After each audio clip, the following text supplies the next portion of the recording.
ามแลตะเวนแดงลับดงตึกสูงใจลอยอยู่ในเมืองกรุงไปถึงทิวทุ่งท้องนา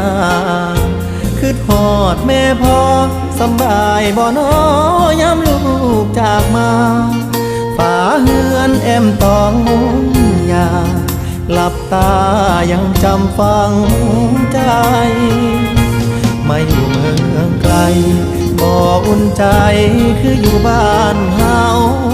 หาปลาหน้าหวานเกี่ยวข้าวของขึ้นเหล่าลาบขมต้มไก่หนาวหมอกจางจางไอดินกลิ่นฟางยังค้างในใจ